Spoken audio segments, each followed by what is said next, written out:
Bismillahirrahmanirrahim. Assalamualaikum warahmatullahi wabarakatuh. Alhamdulillah kita bertemu kembali pagi ini dan insya-Allah kita sambung surah Taha yang kita baca sebelum-sebelum ni. Dan pagi ini kita baca surah Taha daripada ayat yang ke-99 sampai 113 ataupun muka surat 319 kalau siapa nak rujuk lah. Dan hari ni dah masuk cerita lain dah. Semalam tu kisah Nabi Musa, kemuncak kisah Nabi Musa itu dengan Samiri, cerita patung anak lembu dan sebagainya lah. Yang tu kita dah bincang semalam. Hari ni ada banyak juga isu yang boleh dibincangkan bersama. Mula-mula sekali ayat yang ke-99-100 ni Allah Ta'ala cerita dalam Quran ni memang banyak kisah para nabi yang lampau. Dia kata kadzalika naqussu 'alaika min anba'i ma qad sabaq. Demikianlah kami ceritakan kepada kamu kisah-kisah yang telah lampau. Dan kenapa dalam Quran banyak kisah umat lampau? Dia sebagai satu panduan ataupun tauladan untuk kita. Kata Allah kata man a'rada anhu, siapa yang berpaling daripadanya, daripada Al-Quran. Quran ada tak peduli, ataupun ayat Quran dibaca kepada mereka a'rada berpaling, pusing, tak peduli lah maksudnya. Fa innahu yahmilu yaumal qiyamati wizra, dia akan memikul dosa pada hari kiamat besok. Dan kemudian ayat 102 sampailah kepada ayat 110 ni tuan-tuan cerita peristiwa akhirat. Dan cerita peristiwa akhirat di mahsyar yang disebut pada ayat ni agak menarik juga, sebab apa tidak disebut pada ayat-ayat lain. Antara contohnya Allah kata wa yauman yunfakhu fis-sur, pada hari kiamat ditiup sangkakala. Ini tiupan yang kedua. Tiupan sangkakala ni berlaku dua kali. Yang pertama bila alam ni musnah, yang kedua ketika manusia nak dibangkitkan semula. Kemudian Allah kata wa nahsyurul mujrimin, dan dibangkitkan orang yang bersalah yauma idzin, pada hari kiamat tu zurqa. Zurqa ni biru, ada yang kata biru mata, ada yang kata biru muka. Senang cerita biru lah. Zurqa ni setengah terjemahan dia kata muram, hitam, tapi sepatutnya zurqa ni kalau mengaji bahasa Arab azraq, biru. Kata langit yang biru, ada kata azraq. Bayangkan kalau kita jumpa orang tengah takut, paling tidak muka dia macam pucat, ni tak, muka sampai ke mata tu jadi biru. Nak cerita kegemparan kiamat yang sangat dahsyat. Kalau baca surah Ibrahim dalam ayat lain, Allah Ta'ala cerita orang yang bersalah ni pada hari kiamat besok, dia kata muhti'ina muqni'i ru'usihim la yartaddu ilaihim tarfuhum wa afidatuhum hawa. Dia kata orang yang bersalah ni akan tunduk monyok, batu mata tak berkelip, terdongak ke atas kerana terlampau panik. Ini pula diceritakan mata sampai jadi biru. Lepas tu bila berada di pada mahsyar, Allah Ta'ala pun cerita lagi, yatakhafatuna bainahum, mereka yatakhafatun, berbisik-bisik antara mereka. Orang bersalah ni duduk di pada mahsyar ni, tunggu masa nak dihuman ke neraka. Dia pun bisik sama-sama dia. Dia berkata illa bistum, ada seorang ni berkata illa bistum illa ashra, kamu dulu rupanya hidup di dunia tu sekadar ashra, 10 hari. Bila mereka dibangkitkan pada mahsyar, ingat balik cerita hidup masa di dunia dahulu, nak dibandingkan dengan akhirat hak dilihat depan mata ni. Dia kata apa? Allah, kita dulu masa hidup di dunia tak lama, sekadar 10 hari je. Kata Allah berkata nahnu a'lam, kami lebih mengetahui bima yaqulun, apa hak mereka ucapkan. Iz yaqulu amsaluhum tariqatan illa bistum illa yauma, kami lebih mengetahui ketika mereka berbicara. Tiba-tiba ada di kalangan mereka seorang ni yang amsaluhum tariqah, lebih cerdik lah. Dia ni jahat, ahli neraka, tapi cerdik sikit lah penilaian dia. Illa bistum, dia kata tak, tidaklah kamu tinggal di dunia illa yauma, melainkan sehari saja. Kenapa dibuat perbandingan 10? Ada yang kata sehari. Ini cerita mengenai di akhirat besok, barulah manusia ni sedar, celek mata. Rupanya mereka telah mensia-siakan hidup masa di dunia ni. Dan mereka kata Allah, duduk di dunia tu sekejap sangat. Sekadar mana? Aku rasa 10 hari ya. Patut ada seorang orang jahat ni, ahli neraka, cerdik sikit lah. Dia kata tak. Berdasarkan penilaian aku ni lebih cerdik pada kamu semua. Kita duduk di dunia dahulu cuma sehari sahaja. Jadi kesimpulan pada kita, Hidup di dunia ni memang sekejap. Kalau tak percaya tuan-tuan, hari ni dah 11 Disember. Kita rasa baru lagi masuk awal tahun lepas. Celek pejam celek, anak aku dah masuk universiti. Pejam celek, anak aku dah dapat menantu. Pejam celek lagi, dapat cucu. Lepas tu cucu pula nak menikah. Akhirnya kita habis umur. Jadi kesimpulannya, gunakanlah masa sekejap seketika di dunia ini untuk berbakti kepada Allah. Okey, kemudian bila dah dibangkitkan kiamat ni, berlakulah soalan. Sahabat Nabi tanya Rasulullah. Dia kata, "Wa yas'alunaka 'anil jibal," dan mereka bertanya kamu wahai Muhammad, 'anil jibal, tentang bukit bukau. Dah cerita pasal akhirat ni, barangkali ada sahabat Nabi masa ayat ni turun ataupun ayat-ayat lain turun cerita pasal kiamat, lepas tu disebut mahsyar. Mahsyar tempat dikumpulkan manusia. Jadi sahabat pun tanyalah Rasulullah, agak-agak di hari kiamat besok di padang mahsyar tu ataupun di mahsyar tu ada bukit ke tidak? Lepas tu Allah kata, jawab macam ni, faqul, katakanlah Muhammad, yansifuha rabbi nasfa, Tuhanku menghancurkan bukit sehancur-hancurnya. Hancur, tak ada langsung bukit. Lepas tu fayadharuha, Allah Ta'ala pun biarkan bumi ni qa'a, satu tanah rata yang safsafah, licin sungguh. La tara fiha iwajan wala amta, tak ada lagi dia bengkok, bonjol ataupun rendah ataupun berlopak. Nak cerita padang mahsyar ni ataupun tempat dikumpulkan manusia, rata serata-ratanya, licin selicin-licinnya, dan pada hari itulah dikumpulkan semua makhluk, manusia dan juga jin, bermula daripada Adam sampailah kepada kiamat. Ayat ni cerita mengenai bukit dimusnahkan. Dapat ke orang Melayu ni kreatif. Dia buat macam mana? Oh, dia kata ayat ni obat jerawat. Sebab bukit jerawat di muka ni bukit. Dia baca, dia kata mereka tanya mengenai bukit, Tuhan hancur sehancur-hancur, licin belaka, tak ada bonjol-bonjol. Dia kata ini ayat jerawat. Kesian ya tuan-tuan. Kenapa kesian? Kali inilah ayat yang kita kata ayat jerawat dan sebagainya. Mungkin Allah Ta'ala boleh dengan mukjizat Al-Quran ni, tapi kalau orang tanya mana ayat jerawat dalam Quran, kita perlu baca ayat ni.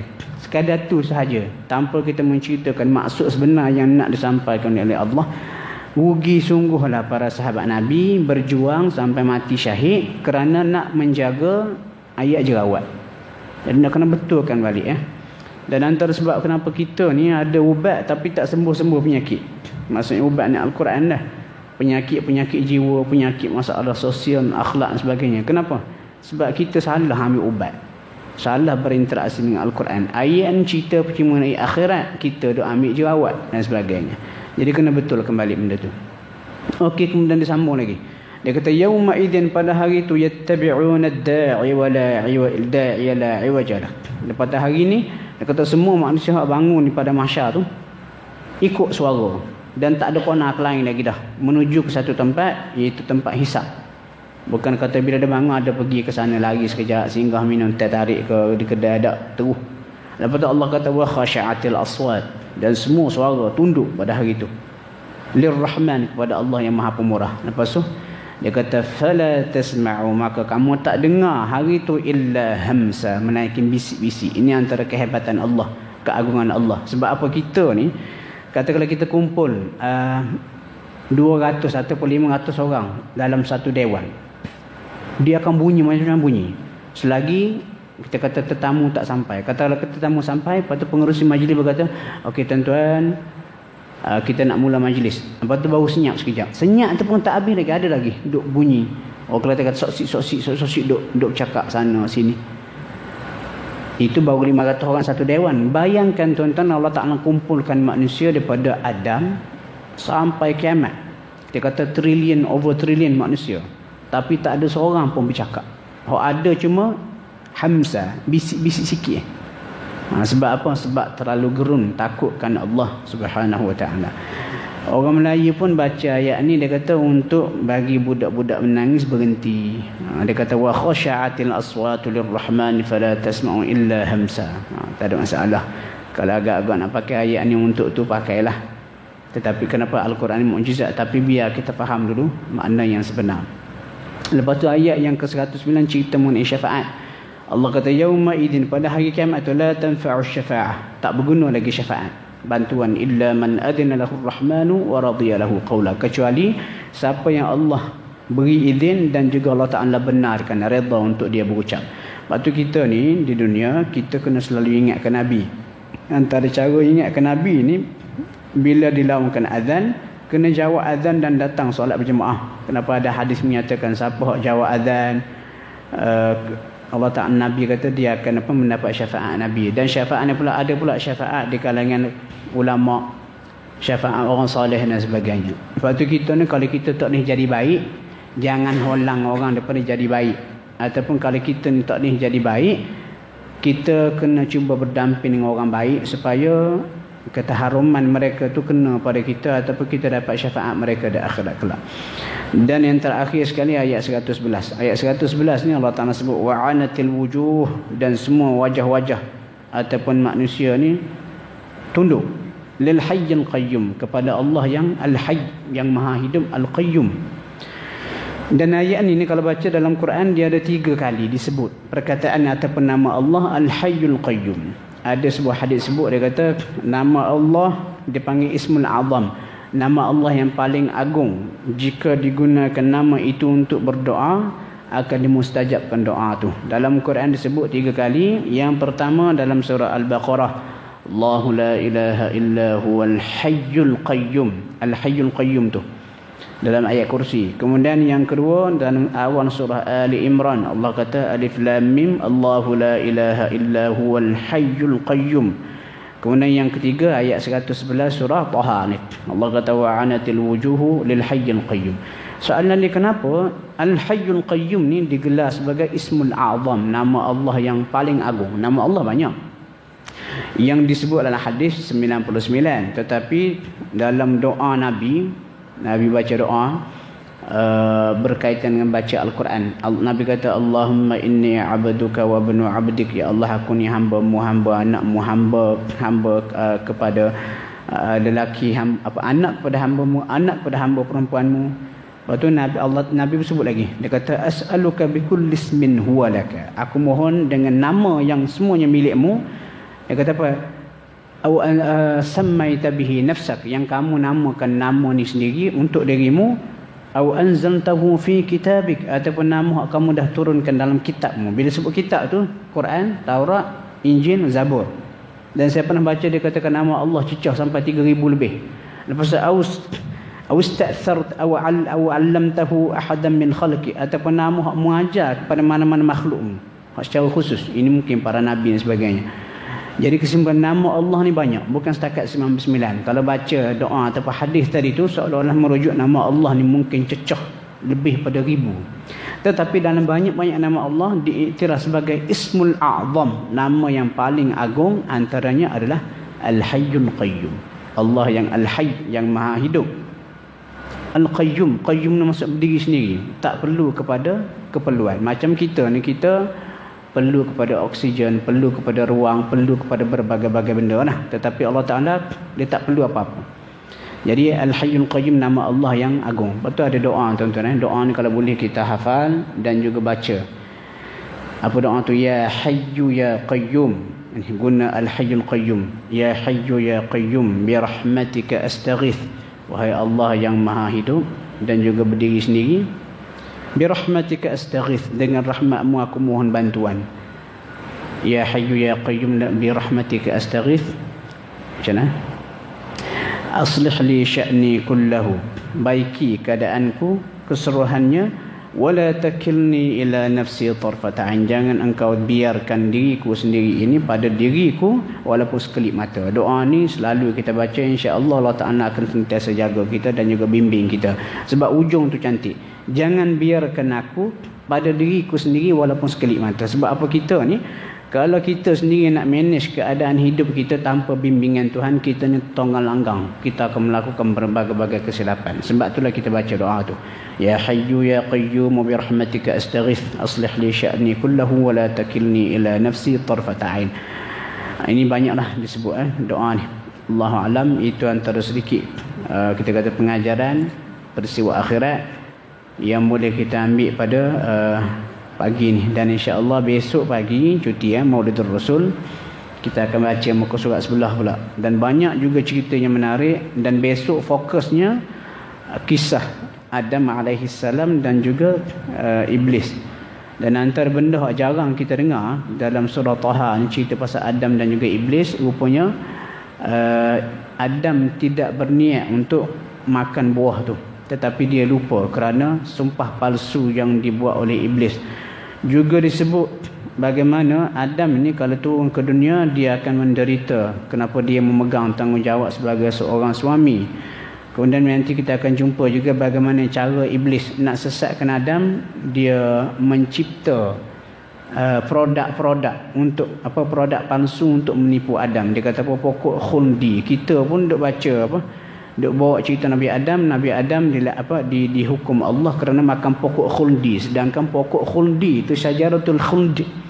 Itu bukan nama Allah Taala bagi, tapi nama Tuhan setan cipta reka untuk tipu Adam. Jadi kalau kita duk jaja cerita Adam makan pokok khuldi, kita pun maksud kita seolah-olah mengesahkan nama palsu pokok tu yang dicipta oleh iblis untuk tipu Adam. Dan ada banyak sekarang ni kita kata manusia yang ada genetik iblis. Macam mana? Dia nak tipu orang, dia pun reka berbagai-bagai penipuan, produk-produk palsu untuk tipu orang. Jadi kalau ada orang macam ni, sebenarnya dia adalah anak murid kepada iblis. Allah alam, insya-Allah kita jumpa besok pagi. Kita sambung. Allah alam. Assalamualaikum warahmatullahi wabarakatuh. Bismillahirrahmanirrahim. Assalamualaikum warahmatullahi wabarakatuh. Alhamdulillah, kita masih lagi dalam surah Taha. Pagi ni kita baca daripada ayat 114 sampai 126 surah Taha. Jadi kalau tuan-tuan boleh rujuk tengoklah. Dan alhamdulillah juga sempena hari ni cuti sempena Maulidur Rasul 12 Rabiul Awal, kena pula 12 Disember. Cuma nak sentuh pasal Maulidur Rasul ni, kita biasa dengar tarikhnya 12 Rabiul Awal, tapi yang terkejut kalau kita jumpa sebahagian ulama dia kata Nabi lahir pada 9 Rabiul Awal.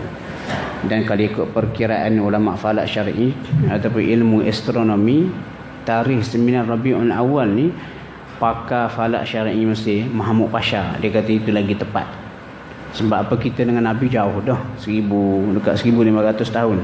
Jadi macam nak tentukan 12 ke 9 ke 8 ke penentu dia duduk pada hari Isnin. Sebab apa, Rasulullah bila orang tanya dia kenapa baginda puasa pada hari Isnin, dia kata mengenang hari aku dilahirkan dan hari Al-Quran turun pada aku. Itu hadis dalam Sahih Muslim. Jadi ulama macam Muhammad Pasha ni lama dah, tahun 1900. Dia buat research, dia buat kajian berkaitan dengan gerhana bulan dan juga matahari yang berlaku daripada zaman dia sampai ke zaman Rasulullah. Sebab apa, dekat dengan Rasulullah nak wafat tu, Rasulullah dikurniakan seorang zuriat Ibrahim, hasil perkahwinan Nabi dengan Maryatun Qibtiyah. Lepas tu bila dapat anak Ibrahim tu, Ibrahim hidup seketika, lepas tu meninggal dunia. Hari Ibrahim meninggal dunia tu berlaku gerhana matahari. Jadi Nabi pun sebut matahari dan juga bulan tidak gerhana kerana kematian dan juga kelahiran seseorang. Nak cerita Nabi sangat saintifik. Kalau orang lain tu cerita karut lah tu. Jadi Muhammad Pasha ni dia ambil hadis tu, lepas tu dia pun kira, akhirnya diprojek sampai ke belakang. Dia kata Nabi lahir pada 9 Rabiul Awal. Jadi jangan terkejut lah. Okey, pagi ni ayat 114 sampai 126 ni ada 3 isu yang besar. Yang pertama, adab dengan Al-Quran. Yang kedua, cerita Nabi Adam dan juga iblis. Kemudian yang ketiga, siapa ikut Quran dan juga meninggalkan Al-Quran, apa musibah menimpa mereka. Okey, cuba tengok. Mula-mula sekali ayat 102 114. Allah kata fata'ala Allahul malikul haq, maka maha tinggi Allah, Tuhan yang sebenar, raja yang sebenar-benarnya. Kata Allah kata wala ta'jal bil Qur'an min qabli an yuqda ilaika wahyuh, jangan kamu terlampau gopoh ataupun cepat nak membaca Al-Quran sebelum selesai wahyunya kepada kamu. Wa qur rabbi zidni ilma, sebaliknya Muhammad kata Rabbi Tuhanku zidni ilma. Cerita dia apa? Rasulullah ni kita tahu tidak membaca, tidak menulis, atau dipanggil ummi. Kemudian bila Quran turun kepada Nabi, Nabi ni risaulah. Bila Jibril turun, bawa turun 5 ayat. Jadi Jibril baca satu ayat, Nabi tak sempat nak apa? Jibril tak sempat nak habiskan 5 ayat. Jibril baca satu ayat, Nabi terus sambung. Dan bila Rasulullah buat begitu, turun ayat lain, 2 ayat. Ayat ni dengan ayat surah Al-Qiyamah. Kalau baca surah Al-Qiyamah, Allah kata la tuharrik bihi lisanaka lita'jala bih. Jangan gerakkan lidah kamu untuk segera dapat Quran ni. Dan ayat ni bersama. Allah kata jangan tergesa-gesa Muhammad sebelum selesai wahyu. Jadi lepas tu Nabi barulah slow down. Nabi dengar Jibril baca 5 ayat, lepas tu baru Nabi ikut. Kenapa Allah Ta'ala pun pahatkan masuk ayat-ayat tu ke dalam minda Rasulullah sallallahu alaihi wasallam. Pengajaran untuk kita, Al-Quran jangan gopoh. Bila kita baca, ni antara kesilapan. Saya perhatilah kita duk mengajar Quran, contoh murid tengah baca, dia baca ada kesilapan, guru pun tegur. Dia redah juga tanpa berhenti. Adabnya bila kita tengah baca, guru tegur kita, kita kena stop. Dengar apa hak dia tegur. Itu adabnya dengan Al-Quran. Dan Al-Quran ni Allah Ta'ala kata, jangan bersegera Muhammad, perlahan-lahan. Sebab itulah nature Al-Quran diturunkan. Allah sebut dalam surah Al-Isra'. وَقُرْآنًا فَرَقْنَاهُ لِتَقْرَأَهُ عَلَى النَّاسِ عَلَى مُكْثٍ وَنَزَّلْنَاهُ تَنزِيلًا. Dan Quran tu kami pisah-pisahkan untuk diturunkan kepada manusia secara beransur-ansur. Jadi maksudnya bila Quran ni secara beransur-ansur, baca dia pun biasa perlahan, jangan gopoh, dan kita ambil ayat demi ayat untuk kita hayati makna dia. Kemudian di hujung tu kita tahu Rasulullah ni, kita kata sumber ilmu. Nabi itu sendiri batang tubuh dia itu adalah ilmu. Sebaliknya Allah kata Rabbi zidni ilma. Tuhan, Muhammad bukan kata Tuhan tambah ilmu padaku. Maksudnya kalau Nabi pun diarahkan berdoa supaya ditambah ilmu pengetahuan, kita ni lagilah. Dan kita ni kalau boleh semua hak berlaku di sekeliling, contoh tengah bawa kereta, ada kereta laju potong. Lepas tu bila potong dengan laju, aksiden depan mata kita. Bila kita tengok, kita kata Rabbi zidni ilma. Tuhan tambah ilmu padaku. Ini knowledge ni. Jangan gopoh, jangan ciluk. Apa saja yang berlaku. Rabbi zidni ilma. Pendek ayat. Ayat 114. Kemudian daripada 114 sampai 122. Ini cerita Adam AS. Dan dalam cerita ni ada beberapa perkara yang Allah Ta'ala sebut dan tidak disebut dalam ayat-ayat lain. Allah kata walaqad ahidna, kami dah perintahkan, janjikan ila Adam, kepada Adam min qabl, sebelum ni, supaya jangan dekati pokok tu dalam syurga ni. Fanasiya, maka dia lupa. Walam najid lahu azma, dan tidak ada bagi Adam ni keazaman untuk melanggar perintah Allah. Adam memang tak mahu, tapi dia terlupa. Dan kalau baca dalam surah lain, surah Al-A'raf, antara punca kenapa Adam terlupa, sebab iblis dia gunakan nama Allah bersumpah. Dia kata demi Allah Adam, sebenarnya aku ni nak menasihati kamu. Jadi bila Nabi Adam ni orang baik, dia dengar iblis bersumpah dengan sumpah palsu tu, dia pun terlupa akan arahan Allah, dia makan buah ni. Dan satu lagi dalam Islam, kalau kita terlupa tidak dikira sebagai dosa. Contoh kita lupa nak semayang, kita keluar daripada bilik air, ambil wuduk, nak pergi ke surau, lepas tu kita ada call in masuk. Kita jawab call untuk cakap sampai setengah jam, kita langsung lupa nak semayang. Tengah malam lepas isyak baru kita perasan kita terlupa nak semayang zuhur. Adakah kita berdosa? Tak berdosa. Begitu juga dengan isu Adam. Okey, kemudian Allah berkata, Allah isytihar ayat yang ke 117. Allah kata faqulna ya Adam, kami katakan wahai Adam, inna hadza, ini iblis ni, aduwwul laka wa li zawjik, musuh bagimu dan juga bagi pasanganmu. Fala yukhrijannakuma minal jannati, jangan sampai dia menyebabkan kamu terusir keluar daripada syurga. Fatashqa, maka kamu akan menderita. Ayat ni tuan-tuan ada lataif ataupun ketika kehalusan bahasa yang cukup unik. Ayat ni sepatutnya gini. Inna hadza aduwwul laka, iblis ni musuh bagimu, wali zawjika, dan juga musuh bagi pasanganmu Hawa. Fala yukhrijannakuma, jangan sampai dia mengeluarkan kamu berdua minal jannati, daripada syurga. Fatashqaya, maka kamu berdua akan menderita. Tapi kenapa Allah tak pakai untuk dua? Dia kata gini, Adam, iblis ni musuh bagimu dan juga isterimu, kamu berdua. Lepas tu jangan sampai iblis menyebabkan kamu berdua keluar daripada syurga, kalau tidak menderitalah kamu berdua. Allah tak pakai macam tu. Allah kata apa? Jangan sampai iblis ni menyebabkan kamu keluar daripada syurga, maka menderitalah kamu seorang Adam. Kenapa dia kata hak menderita tu address dia kepada Adam, bukan Adam dan juga Hawa. Sebab apa? Ulama tafsir kata sebab suami bertanggungjawab untuk bekerja menyara isteri. Sebab tu Allah Ta'ala kata mu akan derita.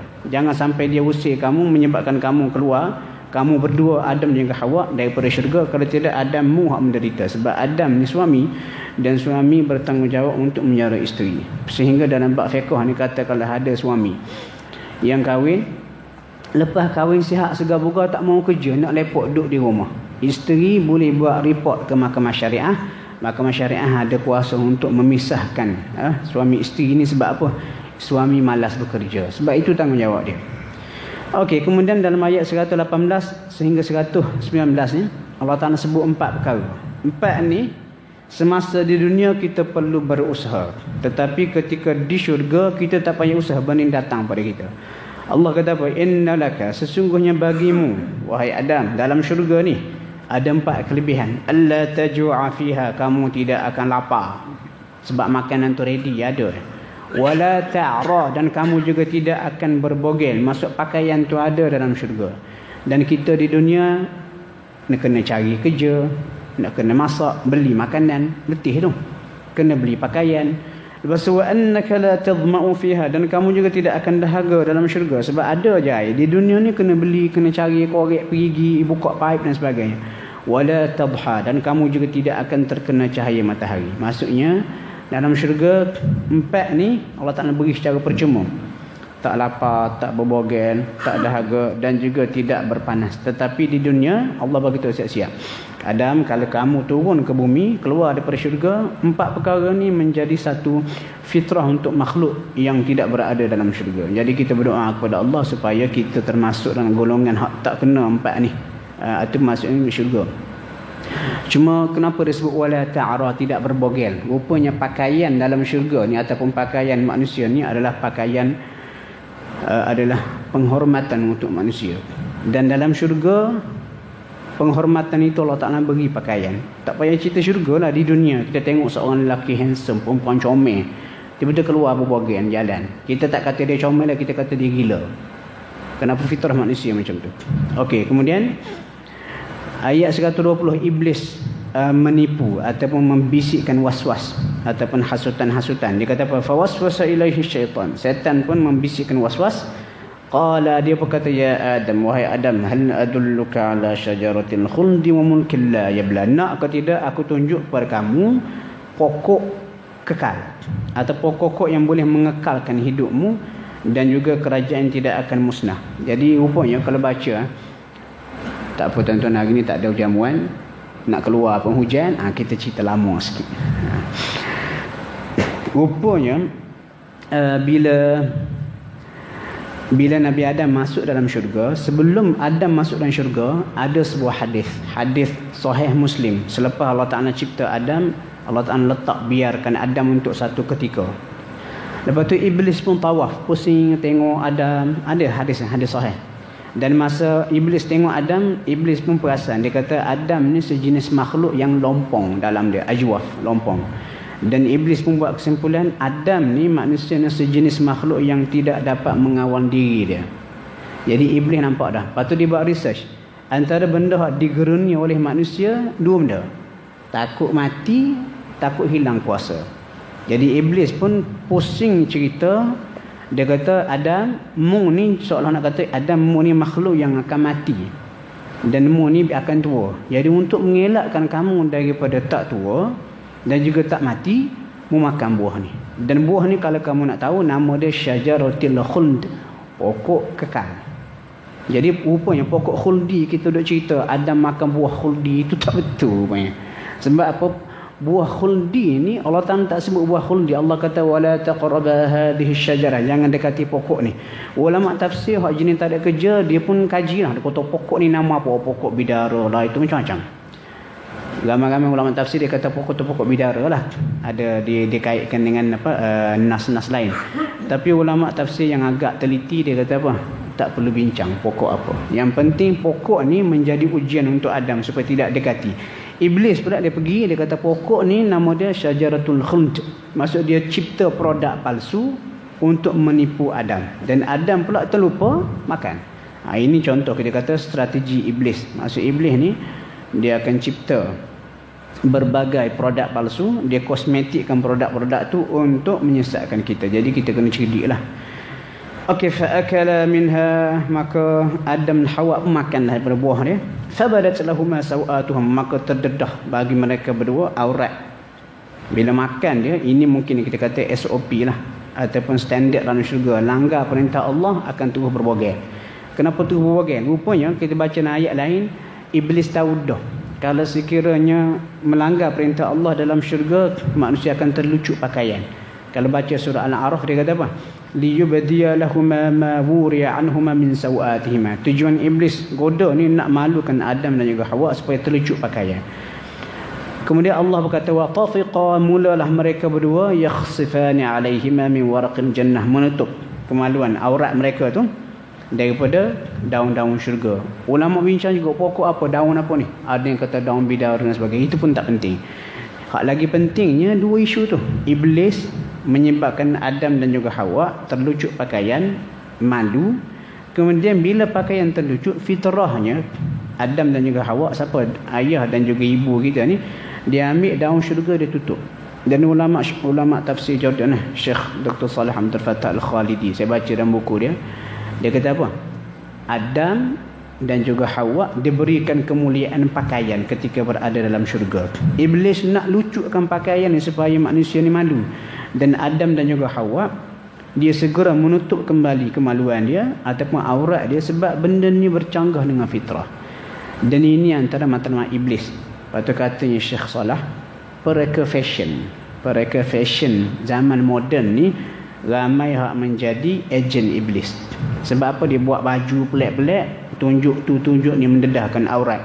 Sedangkan Allah suruh tutup aurat. Adam ni pemalu, tutup aurat. Tiba-tiba ada hak buat fashion macam-macam, sudahnya bogel terus.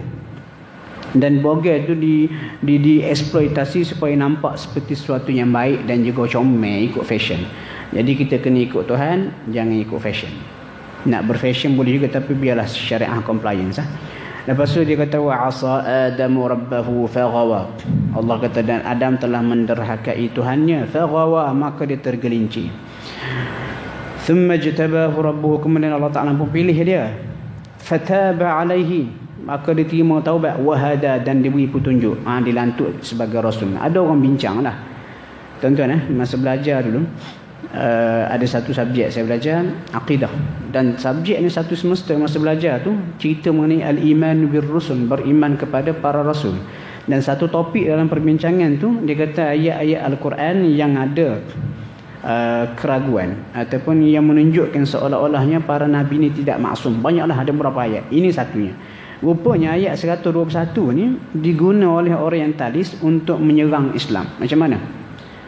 Dia kata Islam mengatakan nabi-nabi ni maksum, tidak melakukan dosa dan juga maksiat. Sedangkan ayat ni kata wa asa Adamu rabbahu faghawa. Adam menderhakai Tuhan dia, maka dia pun terpesong. Jadi rupanya kesilapan pokok orientalis ni, dengan sengaja mereka baca cuma satu ayat. Sepatut kena baca pelabih. Memang Adam menderhakai Tuhan dia, dia pun tergelincir. Tapi lepas Allah Ta'ala pilih dia, terima taubat dia, berikutan doa baginda dan juga Hawa, Rabbana zalamna anfusana. Lepas Allah Ta'ala bagi hidayah. Itu cara jawapan yang pertama. Yang kedua, refer balik ayat 115. Adam terlupa bukan dengan niat untuk melanggar perintah Allah. Jadi orang baca ayat Quran, dia ambil sekerat-sekerat, kita kena beringat sikit. Ini antara contohnya. Okey, lepas tu Allah kata qala habita minha jami'an ba'dukum li ba'din adu. Dia kata keluarlah kamu berdua, wahai Adam, Hawa, ataupun wahai Adam dan juga iblis. Di ayat ni diguna untuk berdua, ayat lain dikata untuk jamak ramai. Kesimpulan, Adam, Hawa, iblis turun ke bumi dan akan jadi musuh antara satu sama lain. Cuma kalau ayat ni, kalau kita baca dalam arti kata turunlah kamu berdua, wahai Adam dan juga Hawa, ke bumi. Antara masalah kita ba'dukum li ba'din adu. Bila turun ke bumi, sebahagian kamu wahai manusia terhadap sebahagian yang lain akan menjadi musuh. Ini betul. Kita walaupun sama-sama spesies manusia bergaduh. Muslim ditindas oleh Buddha, kita kata dia rakhil. Ustaz A bergaduh dengan Ustaz B. Adik-beradik bergaduh sama-sama adik-beradik. Dan pergaduhan ini rupanya sudah menjadi, kita kata, satu perkara yang Allah Ta'ala tetapkan. Bukan dia zalim, dia tetapkan benda ni. Nak cerita kita ni jenis mudah nak bermusuh dan juga bergaduh kalau tidak mengikut panduan. Patut Allah kata ayat berikutnya, fa imma ya'tiyannakum minni huda. Dia kata, jika datang kepada kamu petunjuk daripadaku, itu Al-Quran, faman ittaba'a hudaya fala yadhillu wa la yashqa. Siapa yang ikut petunjuk aku, dia tidak akan sesat dan tidak akan derita ataupun celaka. Maksudnya kita turun ke bumi, kalau kita ni dilepaskan begitu saja tanpa panduan agama Al-Quran, kita akan jadi seperti binatang, bergaduh sama sendiri. Allah Ta'ala sebut dah tu. Jadi nak selamat daripada bergaduh sama sendiri, kita kembali kepada Al-Quran dan juga sunnah Nabi. Kemudian akhir sekali ayat 124 sampai 126 ni cerita orang yang, ayat sebelum tu cerita mengenai orang hak ikut Al-Quran tidak akan sesat. Hak lepas ni pula orang yang berpaling daripada Al-Quran. Allah kata, man a'rada an dhikri, siapa yang berpaling daripada mengingatiku Al-Quran, fa inna lahu ma'isyatan dhanka, baginya hidup yang sempit. Wa nahsyuruhu yawmal qiyamati a'ma, dan dibangkitkan pada hari kiamat dan akan buta. Dan pokok ni bila bangkit besok buta daripada mahsyar, dia pun tanya, Tuhan, kenapa aku buta sedangkan masa di dunia dahulu aku ni celak? Lepas tu Allah pun jawab 126. Allah kata, sebab dulu mu ni Quran datang kepada kamu tapi kamu tak peduli kena Al-Quran. Hari ni, kalau dulu masa di dunia kamu melupa kena Al-Quran, hari ni Allah biarkan kamu. Tuan-tuan bayang kita ni tak payah lama. Katakanlah kita ditarik nikmat mata seketika 5 minit kita dah huru-hara dah. Kata kita nak bergegas pergi kerja, tiba-tiba keluar daripada pintu surau, tersadung kaki, jatuh tersungkur, bangun-bangun tak nampak. Nak buat macam mana? Nak cari motor pun tak jumpa, nak cari kereta pun tak jumpa, apatah lagi nak pergi tempat kerja. Bayangkan kegemparan kiamat besok, kita tak pernah sampai ke mahsyar menghadap Allah. Bangun pada mahsyar celak-celak, tak boleh nampak mata. Kenapa? Musibah buta akibat kita di dunia ni membutakan mata kita daripada melihat Al-Quran. Tengok Quran, buat tak tahu belaka. Nah, ini antara contoh, kita kata musibah akhirat. Kita mohon Allah Ta'ala jauhkan kita dah. Dan ini antara pengajaran yang dapat kita kutip daripada ayat 114 sampai 126 untuk pagi ini. Dan ayat ni tuan-tuan sebenarnya banyak lagi boleh bincang, tapi cukuplah untuk ringkasannya. Dan insya-Allah besok cuti lagi, kita akan baca lagi, kita habiskan surah Taha daripada ayat 127 sampai 135. Dan banyak juga isu-isunya, antara isu yang besarnya cerita mengenai solat dan bagaimana solat ni Nabi pun diarahkan solat dan diarahkan supaya bersabar.